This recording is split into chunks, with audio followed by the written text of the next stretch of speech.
So hi learners, I hope आप सब ठीक होंगे।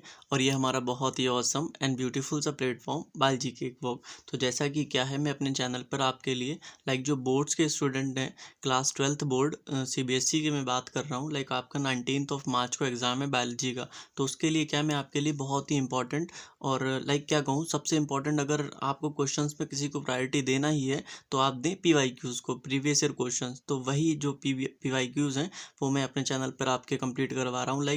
उसमें क्या है, चैप्टर वाइज पीवाईक्यूज़ में उठा रहा हूँ। इससे पहले मैंने क्या 2 वीडियोस अपलोड किए हैं, जिसमें principle of inheritance and variation का पार्ट 1 एंड पार्ट 2 दोनों में मैंने पीवाईक्यूज़ कंप्लीट किए हैं। ठीक है, अब जो मैंने नेक्स्ट चैप्टर उठाया that is molecular basis of inheritance. ठीक है, तो उसमें क्या है, जो मोस्ट इंपॉर्टेंट पीवाईक्यूज़ हैं उसमें क्या होगा, अगर इन पीवाईक्यूज़ को आप बहुत अच्छे से देखते हैं और समय देकर चीज़ों को लर्न करते हैं ना, तो समझ लीजिए पूरा का पूरा टॉपिक आपको कंठस्थ हो जाएगा, याद हो जाएगा। तो आई स्टार्ट करते हैं विथ फुल ऑफ एनर्जी। हमारा जो पहला क्वेश्चन है, ठीक है, name the negatively charge and positively charge components of nucleosome. Basically पूछ रहे हैं, न्यूक्लियोसोम एक स्ट्रक्चर होता है, एनसीईआरटी में दे रखा है। उसके अंदर हमारा नेगेटिवली चार्ज कंपोनेंट क्या है और पॉजिटिवली चार्ज कंपोनेंट क्या है। तो मैं आपको बता दूँ न्यूक्लियोसोम कहते हैं किसको।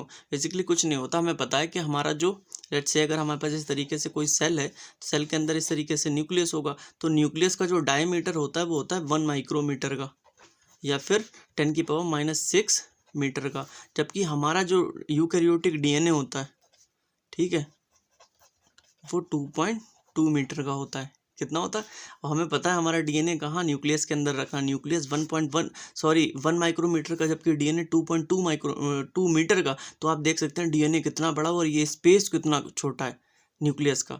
तो क्या करना है, हमें डीएनए को पैक करना है, इस तरीके से आपस में रैप करना है, फिर उलझाना है, करीब लाना है, कंप्रेस करना है, फिर कंडेंस करना है, जिससे कि हमारा ये इतना बड़ा डीएनए इतने कम स्पेस में आ जाए। तो बेसिकली क्या करते हैं, हम इसकी पैकिंग करते हैं। पैकिंग किस तरीके से होती है, अभी मैं आपको ऊपर ऊपर समझा देता हूँ सुपरफिशियली। लेट्स से ये हमारे पास एक क्या होगा, हिस्टोन प्रोटीन, जो कि क्या होता है, पॉजिटिवली चार्ज होता है। ठीक है, इसके अराउंड हमारा जो क्या होता है, डीएनए इस तरीके से रैप कर जाता है।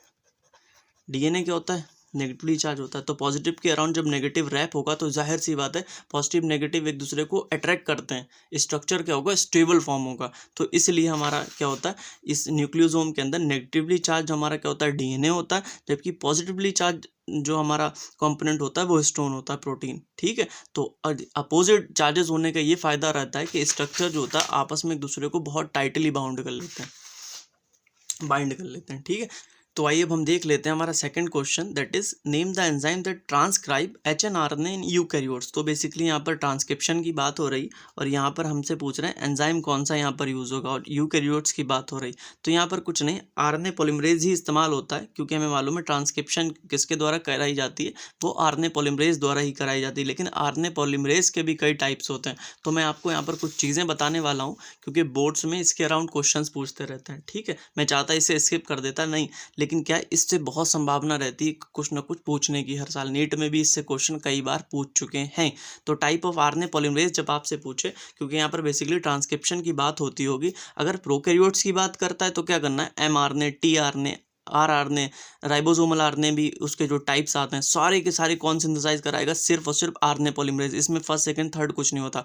तो प्रोकैरियोट्स की जब ट्रांसक्रिप्शन होती है तो उसमें सिर्फ और सिर्फ सिंगल प्रकार का हमारा जो एंजाइम होता है आरएनए पॉलीमरेज सब कुछ करा देता है, यहाँ पर किसी की इसको ज़रूरत ही नहीं पड़ती। लेकिन यूकैरियोट्स के अंदर होता है, बहुत नखरे होते हैं। ठीक है, हर आरएनए को बनाने के लिए हर अलग तरीके का आरएनए पॉलीमरेज की ज़रूरत पड़ती है। ठीक है, तो आप देखिए यूकैरियोट्स के अंदर बेसिकली क्या होता है, एक ट्रिक होती है। इस तरीके से अगर आप याद करें, हमेशा याद रहेगा, RST first second third, RST first second third. R stand for ribosomal RNA, H stand for HNRNA and T stand for tRNA। जबकि फर्स्ट सेकंड थर्ड दिखा रहा है यहाँ पर, RNA polymerase first, RNA polymerase second and RNA polymerase third. तो basically R हमारा क्या, ribosomal नहीं, राइबोसोमल जो आरएनए होगा वो किसके द्वारा सिंथेसाइज किया जाएगा, आरएनए पॉलीमरेज फर्स्ट द्वारा। तो राइबोसोमल आरएनए में भी 18S, 5.8S एंड 28S। ठीक है, फिर आता है हमारा H और यहाँ पर सेकंड, तो क्या होगा, HNRNA, H stand for HNRNA। तो HNRNA कौन बन पाएगा, हमारा आरएनए पॉलीमरेज सेकंड, क्योंकि यहाँ पर सेकंड लिखा हुआ है। अब T स्टैंड फॉर tRNA। ठीक है, और ये आरएनए पॉलीमरेज थर्ड हमारा tRNA तो सिंथेसाइज कराएगा, उसके साथ साथ 5S RNA, ScRNA and SnRNA। तो ये पूरी का पूरा जो ट्रिक है ये पूरा आप समझ लें, इसको याद कर लें। प्रोकैरियोट्स के केस में सारा का सारा खेल क्या है, आरएनए पॉलीमरेज फर्स्ट ही करवाएगा। जब यूकैरियोट्स पूछे, जैसे फॉर एग्जांपल पूछ ले कि एचएनआरएनए कौन बनवा रहा है, तो आप इस तरीके से एच सेकंड यहाँ पर आया तो आप समझ जाना एचएनआरएनए हमारा आरएनए पॉलीमरेज सेकंड, टीआरएनए पूछे आरएनए पॉलीमरेज थर्ड, और राइबोसोमल आरएनए पूछे आरएनए पॉलीमरेज फर्स्ट। अगर उसमें राइबोसोमल आरएनए ये वाला पूछ लिया 5s आरएनए, तो समझ जाना आरएनए पॉलीमरेज थर्ड। ठीक है, तो ये है बेसिकली, इस चीज़ को आप समझ जाएं। तो names are enzyme that transcribe hnRNA in eukaryotes, तो यहाँ पर ट्रांसक्रिप्शन हो रही इन केस ऑफ यूकैरियोट्स, और एचएनआरएनए बनवा रहा है। ठीक है, तो एचएनआरएनए हमारा आरएनए पॉलीमरेज सेकंड, तो यहाँ पर आंसर हो गया। मैं चाहता सीधा आपको बता देता और स्किप कर जाता, ज़रूरी थोड़ी है आज ये पूछा कल आरएनए पॉलीमरेज थर्ड पे पूछ ले या फिर फर्स्ट पे पूछ ले, तो आप फंस जाएंगे रटी हुई चीज़ पर। तो इस चीज़ को आप याद रखें, स्क्रीनशॉट लेके लर्न कर लें। अब बढ़ते हैं हमारा क्वेश्चन नंबर थर्ड की तरफ। ठीक है, इस चीज़ को मैं आपके दिमाग में बिल्कुल बैठा दूंगा डायग्राम बनाकर। ठीक है, क्योंकि यहाँ पर चीज़ें रटने वाली नहीं है, समझने वाली। जेनेटिक्स को बेसिकली समझने की कोशिश करें। Differentiate between exon and intron, तो बेसिकली क्या पूछ रहे हैं, इंट्रॉन्स और एक्सॉन के बीच में कुछ डिफरेंसेस पूछे जा रहे हैं। तो मैं आपको यहाँ पर बताता हूँ बेसिकली एक्सॉन इंट्रॉन होता क्या है। ठीक है, तो सबसे पहले लेट्स से इस प्रकार से हमारा पूरा होगा डबल स्टैंडर्ड डीएनए। डीएनए कितने स्टैंड का होता है, mostly double standard DNA. Double standard DNA मैंने बना दिया आपके लिए। ठीक है, अब क्या हुआ, इससे डीएनए से हमारा बना, डीएनए से हुई हमारी ट्रांसक्रिप्शन, अब उससे बनता है एचएनआरएनए। क्या बनता है, एचएनआरएनए। इस तरीके से आप देखें क्या बना ये, एचएनआरएनए। बिल्कुल आपके दिमाग में चीज़ें बैठ जाएंगी, एचएनआरएनए। ठीक है, अब एचएनआरएनए बन गया। तो एचएनआरएनए में क्या क्या चीज़ें होती हैं, दिस इज एक्सॉन, एंड ये ब्लैक से जो मैंने रिप्रेजेंट किया दिस इज इंट्रॉन। ठीक है, this is exon and this is intron.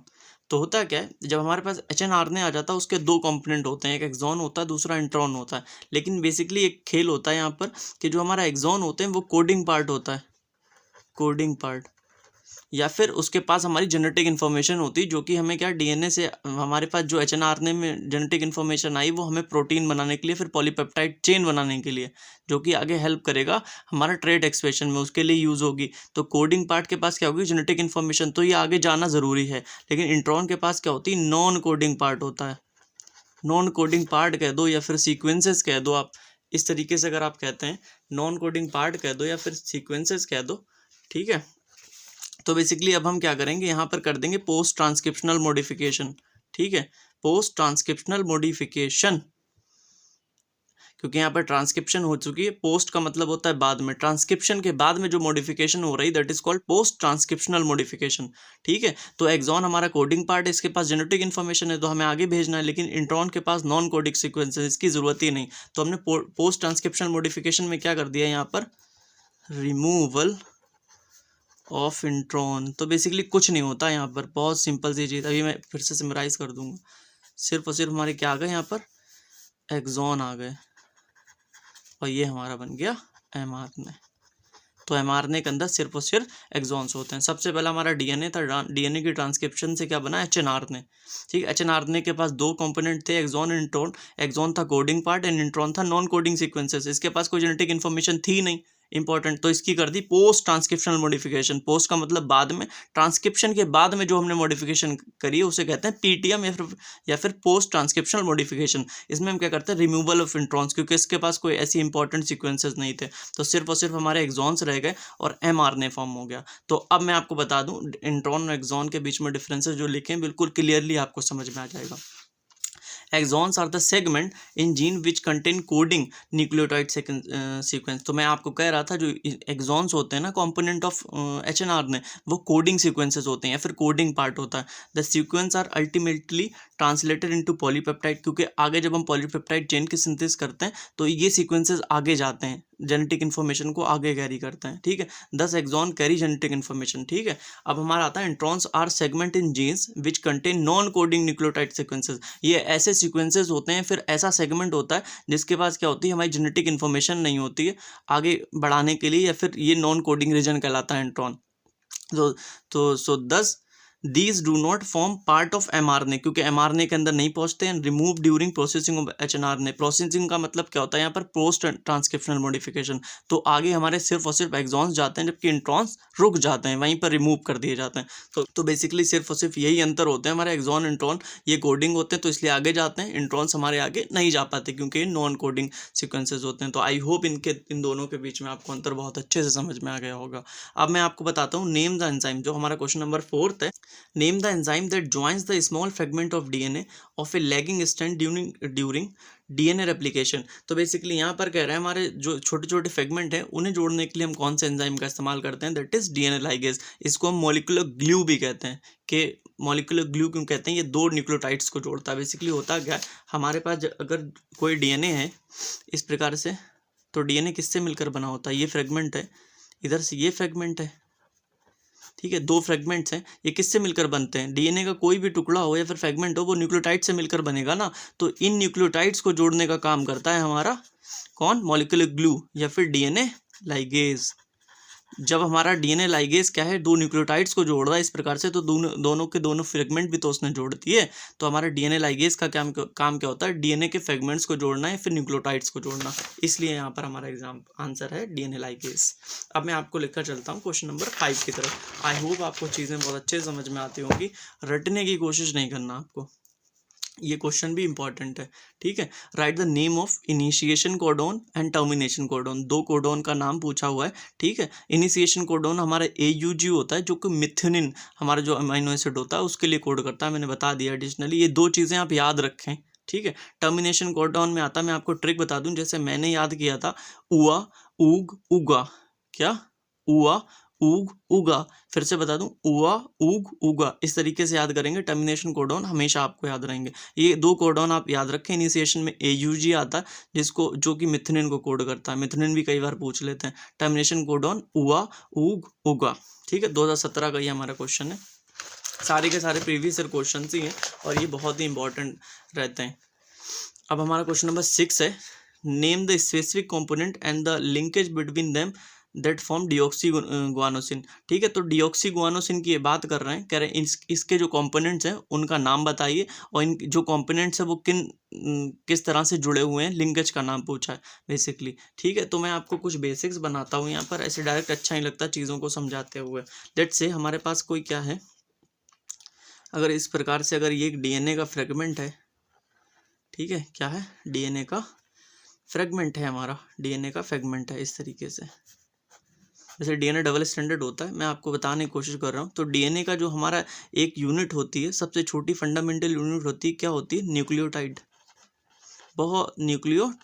बहुत सारे न्यूक्लियोटाइड से मिलकर पूरा का पूरा एक क्या बनता है, डीएनए का पूरा एक स्टैंड बनता है, और ऐसे ही दूसरा स्टैंड बनता है, तो डबल स्टैंडर्ड डीएनए फॉर्म होता है। तो न्यूक्लियोटाइड बेसिकली कितनी चीज़ों से मिलकर बना होता है, एक होता है हमारा शुगर में भी क्या होती है, पेंटोज शुगर रहती है, ठीक है, 5 कार्बन की शुगर होती है, नाइट्रोजनस बेस होता है, और फिर हमारा फॉस्फेट होता है। और जब पेंटोज शुगर और हम नाइट्रोजनस बेस को मिलाते हैं, इसे हम क्या कह देते हैं, न्यूक्लियोसाइड। तो न्यूक्लियोटाइड 3 चीज़ों से मिलकर बना होता है, जो कि हमारा सबसे छोटी यूनिट होती है डीएनए के स्ट्रैंड की, ठीक है, या फिर आरएनए के स्ट्रैंड की, दोनों के अंदर प्रेजेंट होता है। तो nucleotide pentose sugar, nitrogenous base and phosphate. लेकिन पेंटोज शुगर और नाइट्रोजनस बेस को मिलाकर हम क्या कह देते हैं, न्यूक्लियोसाइड कह देते हैं, ठीक है। तो अब मैं आपको कुछ चीज़ें बताता हूँ, लाइक यहाँ पर क्या कर रहे हैं, हमारा डिऑक्सी गुआनोसिन क्या दे रखा है इन्होंने, डिऑक्सी गुआनोसिन। अब मैं इसके कंपोनेंट अलग कर देता हूँ, लाइक एक कंपोनेंट तो मेरे हिसाब से है यहाँ पर डिऑक्सी राइबोज, जो कि पेंटोज शुगर है, एक तो शुगर आ गई, क्योंकि बेसिकली ये हमारा न्यूक्लियोसाइड है, इसके 2 कंपोनेंट होंगे।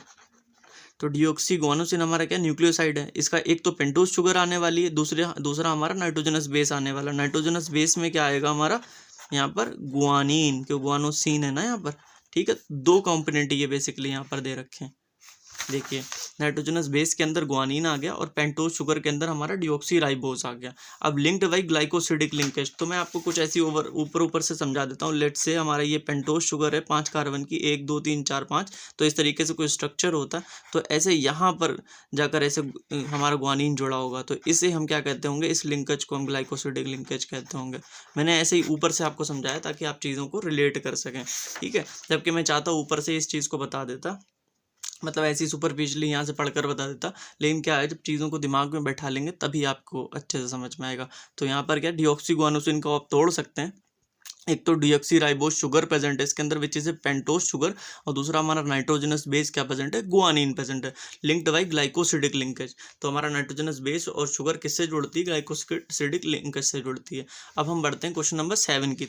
तो आइए देख लेते हैं अब हमारा क्वेश्चन नंबर 7 इसमें क्या कह रहे हैं, name the transcriptionally active region of chromatin in nucleus. Okay, तो ये पूछ रहे हैं कि हमारा क्रोमेटिन के ऊपर बेसिकली कौन सा ऐसा रीजन होता है जो कि ट्रांसक्रिप्शनली एक्टिव होता है, यानी कि डीएनए से आरएनए फॉर्म कराएगा। तो ये क्या है, 2015 का क्वेश्चन है। क्रोमेटिन के ऊपर क्वेश्चन अक्सर पूछते रहते हैं, तो इसका पूरा का पूरा जो कंसेप्ट मैं आपको क्लियर कर देता हूँ।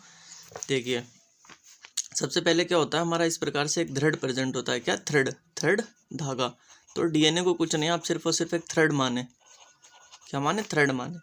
फिर जब डीएनए की पैकेजिंग होती है, क्योंकि हमें डीएनए को कम स्पेस में रखना होता है, तो क्या होता है, ये कंडेंस होता चला जाता है, यानी कि पैक, फिर और ज़्यादा कंडेंस होता है, ठीक है। फिर इतना ज़्यादा कंडेंस हो जाता है कि मोस्ट कंडेंस फॉर्म में पहुंच जाता है। दैट इज़ कॉल्ड हमारा क्रोमोजोम। तो ये क्या हो गया, क्रोमोजोम हो गया। तो बेसिकली डीएनए से हमारा ये क्रोमेटिन बना, पूरा यहाँ से यहाँ तक का जो स्ट्रक्चर है, दिस इज क्रोमेटिन, ठीक है। तो यहाँ पर डीएनए से क्रोमेटिन और फिर क्रोमोसोम बना, ठीक है। और क्रोमेटिन में भी हमारे दो हिस्से होते हैं। पहला वाला हमारा जो होता है दैट इज यूक्रोमेटिन। क्या, यूक्रोमेटिन। और दूसरा वाला हिस्सा होता है यहाँ से लेके यहाँ तक, दिस इज हेट्रोक्रोमेटिन। अभी आपको एक एक चीज़ यहाँ पर क्लियर हो जाएगी। यूक्रोमेटिन का मतलब, यू का मतलब होता है ट्रू क्रोमेटिन के मतलब ये रियल क्रोमेटिन है। तो यहाँ पर इसे ट्रू क्रोमेटिन इसलिए कह रहे हैं क्योंकि जब हम डीएनए से क्या बनाते हैं, डीएनए से ट्रांसक्रिप्शन करके बनाते हैं आरएनए।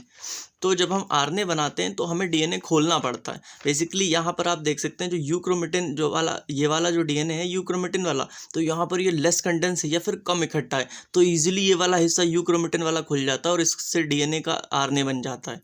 जबकि हमारा जो हेट्रोक्रोमेटिन होता है बहुत ज़्यादा कंडेंस होता है, इसलिए क्या होता है, ये खुलता नहीं ईजिली, तो डीएनए से आरएनए बनता नहीं। इसीलिए हमारा जो हेट्रोक्रोमेटिन होता है वो ट्रांसक्रिप्शनली इनएक्टिव होता है, जबकि हमारा जो यूक्रोमेटिन होता है वो ट्रांसक्रिप्शनली एक्टिव होता है। तो अब उस क्वेश्चन का आंसर क्या होगा, name the transcriptionally active region of the chromatin in nucleus. तो यूक्रोमेटिन हमारा इजीली खुल जाता है, लेस कंडेंस होता है, इसलिए हमारा यूक्रोमेटिन इसका आंसर हो जाएगा, क्योंकि ये ट्रांसक्रिप्शनली एक्टिव होता है। जबकि हेट्रोक्रोमेटिन क्या होता है, वो ट्रांसक्रिप्शनली इनएक्टिव होता है। आई होप इस तरीके से आप कभी भी नहीं भूलेंगे। मैं चाहता आपको सिर्फ और सिर्फ यहाँ पर यूक्रोमेटिन नाम बता देता, बढ़ जाता नहीं, लेकिन आप चीज़ों को रिलेट करें और दिमाग में बैठाने की कोशिश करें।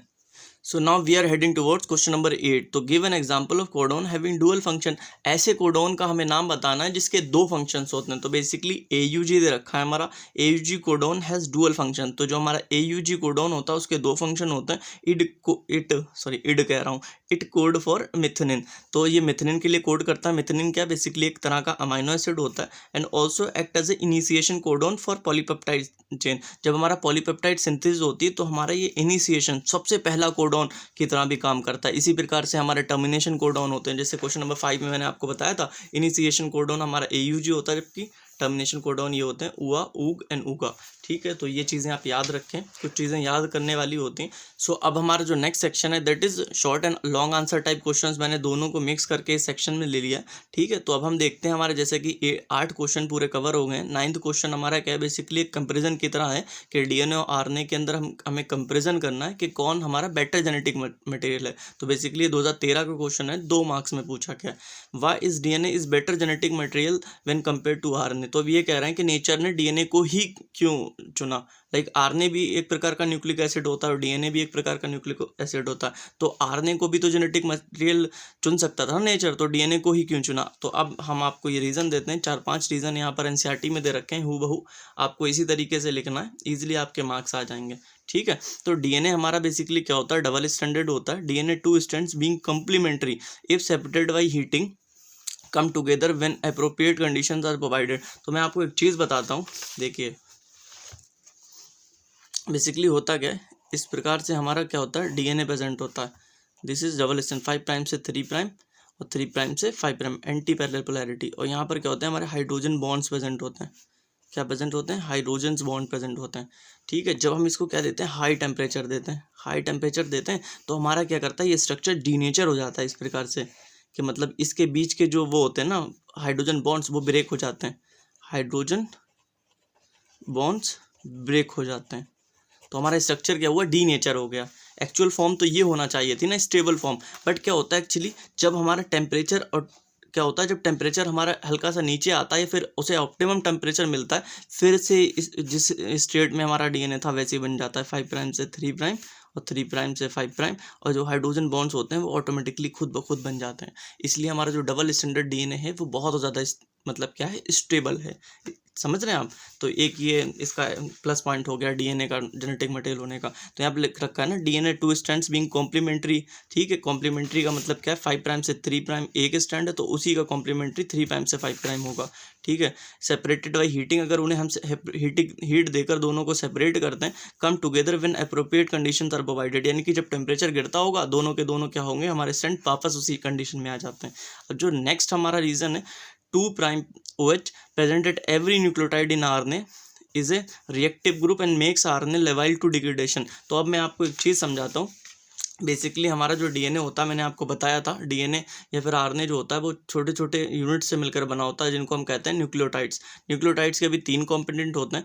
लाइक हमारा शुगर होता है, पेंटोज शुगर 5 कार्बन की शुगर होती है, उसमें नाइट्रोजनस बेसिस होते हैं और फॉस्फेट होता है। ठीक है, तो आरएनए के केस में बेसिकली क्या होता है, जो हमारी शुगर होती है, पेंटोज शुगर 5 कार्बन की जो शुगर होती है, मैं इसी ऊपर सुपरफिशली चीज़ों को आपको समझा रहा हूँ क्योंकि आपके पास इतना टाइम नहीं है अभी कि आप बहुत ज़्यादा डिटेल में जाकर स्ट्रक्चर्स को समझें, ताकि आपका ये पॉइंट बस क्लियर हो जाए। यहाँ पर अगर हम इस तरीके से इसके स्ट्रक्चर को ड्रॉ करते हैं, ठीक है, मैं बैलेंसी भी यहाँ पर कंप्लीट नहीं करने वाला, यहाँ पर भी एक कार्बन होगा, 1 2 3 4 और ये टोटल हमारे 5 कार्बन्स रहते हैं। तो ये 1 dash 2 dash 3 dash 4 dash and this is 5 dash. तो दिस इज 2 डैश या फिर 2 प्राइम के ऊपर यहाँ पर क्या होता है, OH प्रेजेंट होता है इन केस ऑफ आरएनए।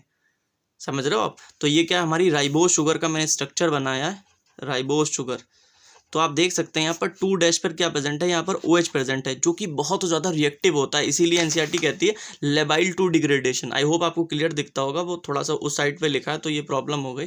तो यहाँ पर 2 dash OH present at every nucleotide in RNA is a reactive group and makes RNA labile to degradation. Labile to degradation का मतलब है, एनसीईआरटी कहती है कि 2 डैश पर OH होना बहुत ज़्यादा रिएक्टिव केस होता है। अगर कोई भी एंजाइम आकर ईजिली इसको क्या कर देगा, इसको डिस्ट्रॉय कर देगा, डिग्रेड कर देगा या फिर इसको ख़त्म कर देगा। समझ रहे हैं। तो क्या है, आरएनए हमारा बहुत ही रिएक्टिव हुआ ना, जबकि हमें जेनेटिक इन्फॉर्मेशन तो अपनी ऐसी जगह सेव करना है, फिर स्टोर करना जो थोड़ा स्टेबल हो, लाइक डीएनए। ठीक है, कि हमारे जो जेनेटिक इन्फॉर्मेशन उसमें कोई बदलाव या अल्टर ना आए। समझ रहे हैं आप। तो इसलिए क्या होता है, जो हमारा क्या होता है, डीएनए इससे इवॉल्व हुआ। तो डीएनए के केस में अगर हमें स्ट्रक्चर बनाओ, उसमें राइबोज जो शुगर होती है उसमें डिऑक्सी राइबोज शुगर होती है, कि यहाँ पर 1 डैश 2 डैश पे OH की जगह सिर्फ और सिर्फ H रह जाता है, O हमारा निकल जाता है। समझ रहे हैं आप। तो यहाँ पर जब OH ग्रुप एब्सेंट होगा तो जाहिर सी बात है हमारा डीएनए का केस क्या ज़्यादा स्टेबल होगा, क्योंकि OH रिएक्टिव होता है जबकि डीएनए के पास सिर्फ और सिर्फ H होता है यहाँ पर। तो presence of thymine in DNA instead, अब वो वाला रीजन हमारा कंप्लीट हो गया कि 2 डैश OH हमारा होता है इन केस ऑफ आरएनए। तो आरएनए हमारा बहुत ज़्यादा रिएक्टिव होगा। तो हम देख लेते हैं हमारा जो थर्ड पॉइंट है उसमें क्या रीजन दिया गया है, presence of thymine in DNA instead of uracil in RNA provide stability to DNA. तो यहाँ पर क्या पता है, हमें पता है डीएनए के केस में हमारा थाइमीन प्रेजेंट होता है, जबकि आरएनए के केस में यूरेसिल प्रेजेंट होता है। यूरेसिल जो होता है मोस्ट रिएक्टिव बेस की तरह काम करता है। तो आप समझ सकते हैं आरएनए कितना ज़्यादा अनस्टेबल रहा होगा, जबकि हमारा थाइमीन क्या होता है, थाइमीन एक स्टेबल स्ट्रक्चर होता है जो कि एक्स्ट्रा स्टेबिलिटी देता होगा डीएनए के स्ट्रक्चर को। अब हम अपना फोर्थ पॉइंट क्या है इसमें देखते हैं, DNA is less reactive and mutates slowly. आपने देखा होगा कोविड के टाइम पर जो कोरोना वायरस था वो कितनी जल्दी जल्दी नए नए उसके वेरिएंट्स आ रहे थे, क्योंकि वहाँ पर क्या आरएनए वायरस प्रेजेंट था जो कि बहुत तेज़ी से म्यूटेट करता है, जबकि डीएनए के केस में म्यूटेशन बहुत ही स्लो होती है। RNA is known to be catalytic hence reactive and mutates faster. जो हमारा आरएनए होता है, लाइक राइबोजाइम आपने सुना होगा, ribosomal RNA as a catalyst काम करता है, एज ए एंजाइम काम करता है। तो आप समझते हैं एंजाइम का काम क्या होता है, रिएक्शन करवाना। तो वो खुद में कितना ज़्यादा रिएक्टिव रहा होगा, ठीक है, और बहुत तेज़ी से म्यूटेट करता है या फिर उसके अंदर बदलाव आता है। तो यहाँ पर क्या हमने 3-4 पॉइंट जो देखे हैं, उसके अंदर क्या देखा, हर तरीके से हमारा जो डीएनए है वो ज़्यादा स्टेबल है इन कंपेरिजन टू आरएनए। तो हमारा जेनेटिक मटेरियल किसे होना चाहिए, डीएनए को, ना कि आरएनए को। तो ये क्वेश्चन हमारा फिनिश हो गया। सो अब हम देख लेते हैं हमारा क्वेश्चन नंबर 10 क्या कह रहा है। बेसिकली यहाँ पर क्वेश्चन नंबर 10 जो है वो न्यूक्लियोसोम के स्ट्रक्चर के ऊपर है। आप इसे कई बार बना के देख लें, एनसीईआरटी में दे रखा है, ठीक है। Draw a level diagram of nucleosome, where is it found in cell. तो और ये पूछा है कि हमारा न्यूक्लियोसोम का जो स्ट्रक्चर होता है वो सेल के अंदर कहाँ पाया जाता है, फिर मिलता है। तो 2014 का 3 मार्कर क्वेश्चन है, ईजी सा क्वेश्चन था, तो ईजिली आप बना लेंगे। तो मुझे आपके इसके लिए कुछ क्या है, थोड़ा सा टॉपिक आपको समझाना पड़ेगा, क्योंकि अच्छा नहीं लगता मैं ऊपर से ऐसे कह दूँ, तो वो तो आप एनसीईआरटी में खुद भी देख सकते हैं। तो बेसिकली रहता क्या, हिस्टोन हमारी एक प्रकार की क्या होती है, प्रोटीन होती है। कोई ज़्यादा समय नहीं लगेगा, थोड़ा सा प्रोटीन होती है, जो कि क्या होती है, बेसिक प्रोटीन होती है। बेसिक क्यों होती है, यहाँ पर पॉजिटिव चार्ज होता है। पॉजिटिव चार्ज होने का एक एडवांटेज है कि नेगेटिवली चार्ज डीएनए जो होगा बहुत अच्छे से इसके अराउंड क्या करेगा, रैप कर जाएगा, ठीक है। तो हमारे हिस्टोन कितने, 5 प्रकार के दे रखे हैं एनसीईआरटी के अकॉर्डिंग। 5 प्रकार के क्या होते हैं, H2A, H2B, H3, H4 and H1। तो हमारे हिस्टोन कितने प्रकार के दे रखे हैं, 5 प्रकार के दे रखे हैं। आप समझ लें ये यूनिट्स हैं कुछ 5 प्रकार की। तो हिस्टोन हमारे 5 प्रकार के दे रखे हैं। हिस्टोन ऑक्टामर किस प्रकार से बनता है, बस वही मैं आपको बताना चाह रहा था। ये चीज़ें अगर आप भूल भी जाएं कोई दिक्कत नहीं है, आपको बेसिकली जो वहाँ पर अभी न्यूक्लियोसोम का स्ट्रक्चर बना हुआ है उसको समझाने के लिए मैं आपकी थोड़ी सी बेसिक्स का प्रिपरेशन कर रहा हूँ, मतलब बेसिक तैयार करवा रहा हूँ, ठीक है। तो हिस्टोन ऑक्टामर कैसे फॉर्म करता है, ये ऊपर वाले जो 4 होते हैं ये पेयर में आ जाते हैं, लाइक H2A यहाँ पर भी है हमारा, ठीक है, H2A और H2A। तो दो H2A, like this is H2A and this is also H2A, सब पेयर में आ जाते हैं। H2B, H2B, ये भी H2B, फिर यहाँ पर H3, ये भी H3, H4, this is also H4। तो आप देख सकते हैं बाकायदा पूरा का पूरा एक ऑक्टामर स्ट्रक्चर बन गया। ऑक्टा का मतलब होता है 8 का, मतलब 8 यूनिट्स का एक स्ट्रक्चर बन गया। So this is called octamer. और हिस्टोन का बना हुआ है इसलिए हम इसको कह देते हैं हिस्टोन ऑक्टामर, ठीक है। तो आप समझे हिस्टोन ऑक्टामर क्या चीज़ होती है। तो ये हमारा हिस्टोन ऑक्टामर स्ट्रक्चर होता है, जिसके अराउंड क्या होता है, इस तरीके से अगर आप माने कि ये हिस्टोन ऑक्टामर हमारा स्ट्रक्चर है, इसके अराउंड हमारा डीएनए रैप करता है आकर, इस तरीके से डीएनए रैप करता है आकर, ठीक है, इस तरीके से डीएनए रैप करता है। और इसकी सीलिंग के लिए, फॉर एग्जांपल यहाँ से अगर स्टार्ट करा, यहाँ पर अगर फिनिश है, तो इसकी सीलिंग के लिए, ताकि ये स्ट्रक्चर बहुत स्टेबल हो और डीएनए बहुत टाइटली इस पर बाउंड कर जाए। तो H1 वाला हमारा रह गया था यहाँ पर स्टोन, तो H1 स्टोन क्या करता है, सीलिंग का काम करता है, एक तरह का गांठ लगाने का। समझ रहे हैं आप ना, कि रस्सी जिस तरीके से हम बांधते हैं। लेट्स से अगर मेरी ये इस तरीके से फिंगर है, इसके राउंड में अगर थ्रेड बांधूँ या फिर धागा, यहाँ से स्टार्ट करूँ, यहाँ पर फिर से लेकर आऊँ, तो यहाँ पर कुछ ऐसी चीज़ हो जो इसको सील कर दे, रोक दे, वरना ये ऐसे करके फिसल कर निकल जाएगा। तो आप समझ रहे हैं H1 जो होता है वो सीलिंग का काम करता है। तो अब मैं आपको यहाँ पर समझा दूँ स्ट्रक्चर। तो बेसिकली ये गोल गोल जो दे रखा है स्टोन ऑक्टामर, जिसके अंदर हमारा क्या होगा, 4 यूनिट होगी, पेयर में प्रेजेंट होंगी, तो 4 4 8 हो जाती हैं। तो इसलिए ऑक्टामर कहते हैं, क्योंकि इसमें 8 यूनिट प्रेजेंट है। तो आप सिर्फ और सिर्फ स्ट्रक्चर याद रखें, इसे गोल गोल स्टोन ऑक्टामर है, जिसके अराउंड क्या हमारा रेड कलर से डीएनए मॉलिक्यूल रैप है, लपटा हुआ है। फिर अब ये लपटा हुआ है, इसको यहाँ पर रोकने के लिए या सील करने के लिए H1 स्टोन जो हमारा एक रह गया था, 5 प्रकार के थे, वो क्या करता है, इसे सील कर देता है। So this is the structure of nucleosome. I hope आपको बहुत अच्छे से समझ में आया होगा न्यूक्लियोसोम का स्ट्रक्चर। अब इन्होंने पूछा है कि हमारा न्यूक्लियोसोम का जो स्ट्रक्चर होता है वो सेल के अंदर कहाँ पर मिलता है। तो इससे रिलेटेड कुछ थ्योरी भी आगे लिख रखी है मैंने, अब बस देख लीजिए।